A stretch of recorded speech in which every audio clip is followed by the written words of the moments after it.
Hello and welcome back. In this short lecture, we're going to learn about the scenarios where we can use this autopilot. So we are looking for some of the business cases to be validated so that we know that this autopilot can be used. Or in our day-to-day as an IT admin job, we might encounter some of the situations where we wanted to deploy or where we wanted to use this autopilot options.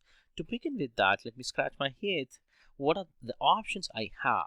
So the first one would be the deploying the devices to a specific use. Second option would be the you can deploy a specific device, but that device might be used by shared resources or maybe a kiosk device, so everybody can log in and they can use it, or maybe digitally signed or digital certificate you use to automatically sign in that specific devices. So these are the few of the autopilot cases where you can use uh, autopilot. The other one would be the redeploy your existing device for your business ready case or business ready state in other way.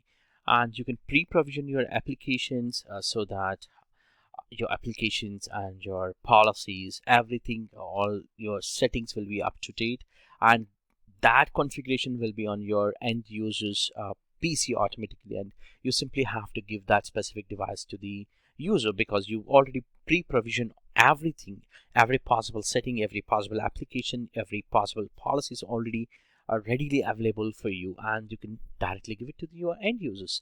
That's a fourth case. And the fifth case would be you have already Windows 10 devices, or maybe you have Windows 7 or 8.1 and you wanted to redeploy them for with the Windows 10 and you want to give it to your end users. So these are the five possible options. That's why I have given the five different arrows. In the next lecture, we're going to learn about how best we can utilize the autopilot specific configurations, which can be very similar to the five different possible options what we have, and we are going to explore that, and we try to learn theoretically, not into the practically at this point of time. Once we close this theoretical lectures, then we would be jumping into the practical lectures. There also we would be definitely talk about it, but it's just I wanted to make you to learn more about autopilot at the theoretical level. Then we can deep dive into the practical level. Thank you for watching this.